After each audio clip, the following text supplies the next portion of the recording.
the breaking news, a Woj bomb came tonight on the day before the draft. We have the New York Knicks turning into the Nova Knicks finally. They finally got Mikal Bridges after all this time. And in exchange for Mikal Bridges, they gave up to the Brooklyn Nets Bojan Bogdanovic, 4 unprotected first-round picks, 1 pick swap from the Milwaukee Bucks, 1 unprotected pick swap, and 1 second-round pick. So that Milwaukee pick was actually a protected pick, but they gave up 5 firsts, 4 unprotected, a swap, and a second for Mikal Bridges to reunite the Nova squad. Roland, what are your initial thoughts on this transaction this late at night?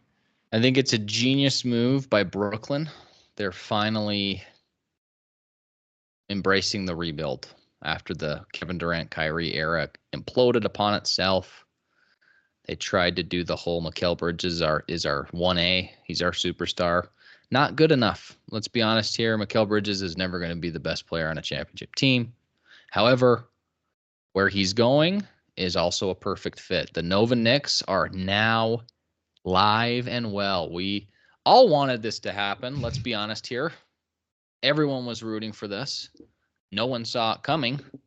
And no one thought that the Nets would be able to get 5 picks out of it. So I thought the days of overpaying for stars, even though you could argue Bridges isn't a superstar, right?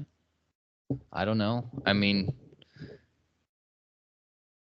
whatever. It's kind of dumbfounding that people are still, organizations, teams are still just throwing picks in the wind. I think it's crazy. New York must really feel like they have a chance. Yeah, I mean, and if you go here and you look at New York, the report that Woj is saying they still want to keep OG Anunoby. They have his bird rights. They can re-sign him to a contract still.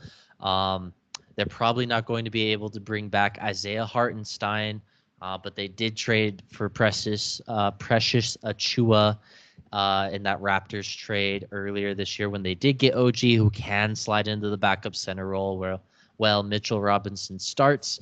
This team is now loaded with wings. Who knows who's going to start? Bridges might be the 2 guard, and he's huge for a 2 guard, right? He's like 6'7", 6'8", next to Randall and Anunoby. They still have Josh Hart. Jalen Brunson's on that team, obviously. Dante DiVincenzo. This team is still super deep. They just swapped Bogdanovic and their picks for an upgrade of a player. This definitely makes them better, though. No, in the short term, like they'll probably be a better team next year by a good amount. I think they closed the gap with Boston for sure. I agree. I think they're going to be an excellent team. They're my new favorite team in the East to root for. They're going to be really fun to watch. I mean, people are going to watch this team. People already were. It's the New York Knicks, and they're finally relevant again in my first time in my life. They've never really been relevant.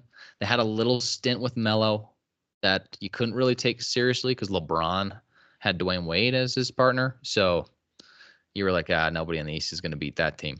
But this team has a chance. I wouldn't put them over Boston. The biggest thing is, when has trades like this worked?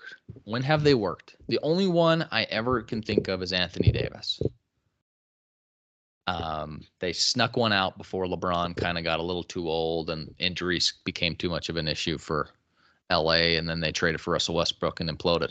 But when do trades like this work? Kevin Durant to Phoenix, not working. Rudy Gobert to Minnesota has not worked yet. Donovan Mitchell to Cleveland, he's gone. You know what I mean? I think he's gone. So Mikal Bridges, is he really worth 4 unprotected firsts? I don't know. And so here's the thing. Obviously, this trade is exciting because the Knicks got better, but at the same time, you do have to look at the price tag that this cost them. This was a big price. They sold their future for these picks. I know they still have their 2 picks in this year's draft, They still have a couple of other teams' firsts, which are really heavily protected. So it's not like they're fresh out of picks, but they just don't own any of their own picks anymore. They basically gave them all away. And I almost have to ask myself, because Bridges is good. Like I said, upgrade, the team is better. But couldn't have you got someone else for this price tag, don't you think? Like, we're not sure. It's the off season there. We're not sure everyone who's available. But wouldn't this push the needle if you called a team and offered for some other type of player? I mean, rumors that Jimmy Butler might want out. I mean, I know he's older, but he is better than Mikal Bridges. I mean, Brandon Ingram and Mikal Bridges. I mean, you know, and Brandon Ingram's not going to cost this much. You're Let me perfect. say that first. But you might have been able to get someone else for this price. No, you hit it right on the nail on the head. Bridges, the only reason why they were so intrigued by him is because of the Villanova connection. Let's be honest, right? He is slightly better than Brandon Ingram. He's maybe not as good as Jimmy Butler, but he's younger, right? So that's more intriguing. Paul George is the big fish. They could have gotten him for 2 or 3 less picks. You know what I mean? Granted, they're all older. So that's the big perk to Bridges is the window is extended. Yeah. Bridges also is always playing. He's never really hurt. True. He's very reliable. Is Tibbs going to break that, though? Who knows? Who knows, dude? He just might. I mean, everyone gets injured playing for the Knicks. So that's your biggest turn on to Bridges is Jalen Brunson, DiVincenzo, and Mikal Bridges all have a bromance. They all love each other. And you gotta make your superstar happy. And that's what this trade's about. Jalen Brunson will never leave the Knicks because they went out and got his best friend in Mikal Bridges. And his dad's on the coaching staff, so. Dad's on the coaching staff. Villanova, hey, they won 2 chips, man. 2016, 2018, possibly one of the greatest college teams in the history of basketball, that 2018 Villanova squad, right? So if it worked in college, why not in the NBA? They definitely have a lot of talent. I just question giving up that much of your future. We look at all of these teams that have done it, and they're in bad spots. Look at the Nets. They're trying to get back out of the mess that they made. You look at the Lakers. They're going to be paying the price here soon. The Clippers are screwed. They're screwed right now. Not even once Kawhi leaves or stops playing basketball. They're screwed right now. Paul George is going to leave. They're banking on James Harden and Kawhi Leonard. Kawhi doesn't even ever play, and they don't have any picks. Oklahoma City is going to be the best team in basketball for the next 20 years just because of the Paul George trade. Right? When does this ever work out for the team that gives up the 5 picks?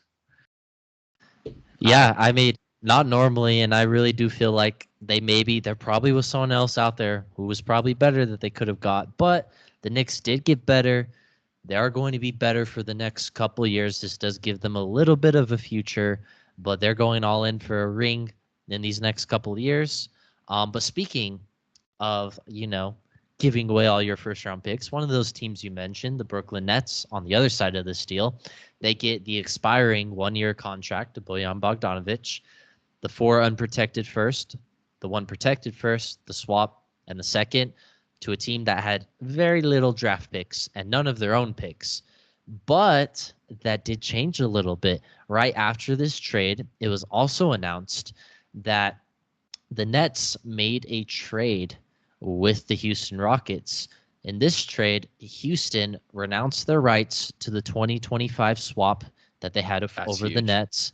They gave back the 2026 first-round pick from the Nets back to the Nets, and in exchange for a Phoenix Suns pick in 2027 and a swap in 2025 out of an OKC first and a Suns 2025 first. So they got a bunch of Suns pick, an OKC pick. So now the Rockets hold the power over the Phoenix Suns. Yeah, we all know. And the Nets were able to get their picks back so they can actually fully and truly start their rebuild. And on top of that, they also still have Cam Johnson on the team, who will probably get at least a first. Dorian Finney-Smith on the team, who can get at least a late first, maybe a few seconds. And Ben Simmons, who's on an expiring deal, who they could take on a long-term, big money contract and maybe get more picks from that. So the Nets have really turned themselves around this offseason. I know they didn't want to give up Bridges, but they really made the right decision here. Oh, this trade makes more sense for Brooklyn than it does New York. And I might Mm-hmm. be in the minority saying that. I don't think so. Any smart basketball mind is going to say Brooklyn was in a pigeonhole that they couldn't get out of, and somehow they did by simply moving Bridges, right? And Houston being dumb enough to try to go after Kevin Durant, but whatever. That's a different segment that we'll get into later. I love this trade for Brooklyn. I think they're finally embracing the rebuild. That 2025 pick swap that is renounced by Houston might be the best part of this whole deal, because we all know that this upcoming draft is going to be loaded.